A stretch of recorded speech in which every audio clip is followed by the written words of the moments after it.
Alright, so listen up. Today we're doing the unthinkable, the forbidden. The video that instantly gets you side-eyed by every Sonic fan within a 50-mile radius. Because I'm here to tell you, Sonic Forces does not suck. Watch out.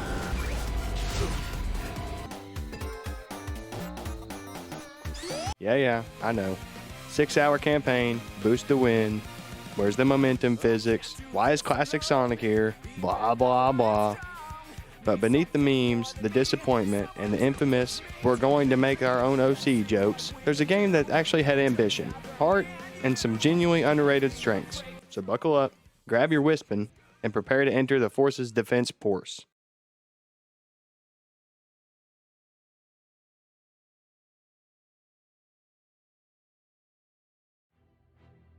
To understand why Forces deserves more credit, you have to understand the impossible situation it was born into. Sonic Team had just come off Sonic Lost World, a game that split the fan base harder than Shadow split the moon in SA2. The franchise was still recovering from the Boom disaster, and Sega wanted a game that would appeal to every Sonic fan at once.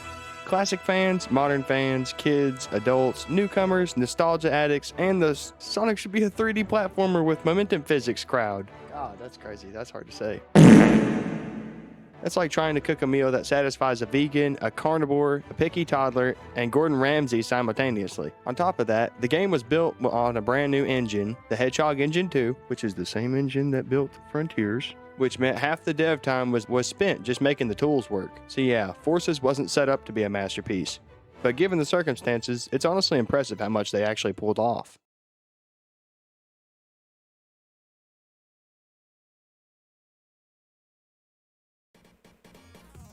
Let's talk about the story. The thing everyone clowns on because Sonic got tortured for 6 months became a meme. But here's the thing. Forces was one of the only Sonic games that actually commits to a darker, high-stakes narrative. Eggman wins for the first 5 minutes.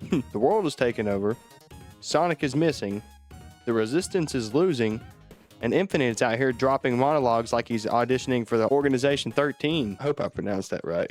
This isn't your usual Eggman stole the Master Emerald again plot. This is Sonic's Empire Strikes Back moment. And the best part, the game lets you, yes, you, join the story.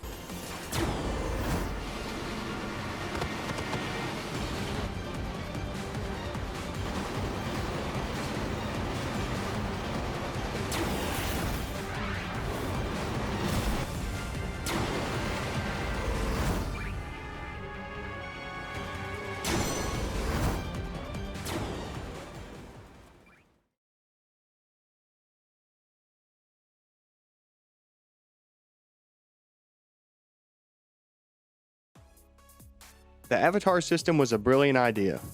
And honestly, this is something I've been wanting to make a video on for a while because I'm really fond of the Avatar system. I feel like it was a really unique idea. Sega kind of started noticing that a lot of the fans were creating their own OCs and they wanted to be able to incorporate that into the game. So this was a really smart move. But say what you want about the execution, but the concept of the Avatar system was genius. For the first time in forever, Sonic Team said, fine, you want to be a part of the story? Make an OC. Go nuts. And people did. They had wolves, birds, hedgehogs, rabbits, cats, and bears for some reason. Now, the Wispin system, although I'm not the most fond of, gave each character a unique playstyle and the customization was shockingly deep. This was Sonic Team acknowledged the fan base's culture. The art, the OCs, the creativity. It was the most community-aware thing Sonic Team had done in years.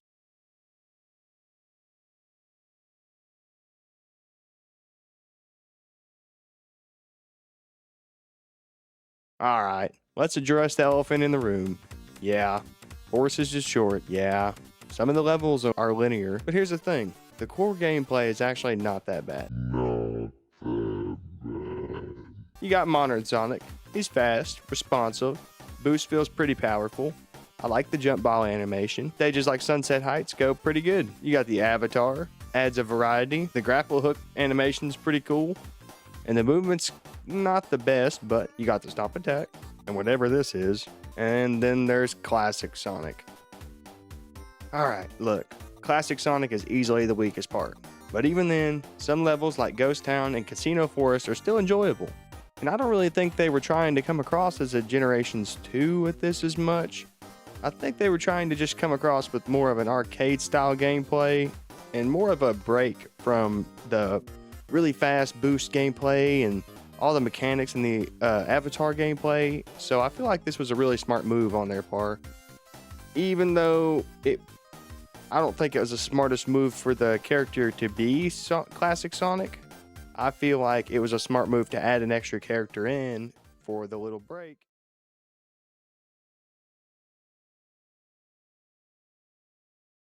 And the soundtrack is obviously underrated, but the soundtrack is not bad. That's all I'm going to say about that. Forces set the stage for Frontiers. So this is kind of opinionated, obviously, but I definitely want to put it out there because I feel like it's... So here's the secret that no one talks about. Forces walked so Frontiers could run. The Hedgehog Engine 2, perfected in Frontiers. The darker tone, expanded in Frontiers. The idea of Sonic dealing with trauma, loss, and world-ending stakes, Frontiers builds on all of it. Forces is the awkward middle child, the one who doesn't get the praise but did all the hard work behind the scenes. So Forces isn't perfect, it's flawed, it's rushed. Sometimes feels like 3 different games duct taped together. It also has a bold story, a unique villain in Infinite, a fun customization system, solid gameplay, a killer soundtrack, and a ton of heart. It's not the game we wanted, but it's way better than the internet gives it credit for. So next time someone says Sonic Forces sucks, just smile and boost past them and remember. It doesn't suck. It tried to do too much. And still delivered more than people think.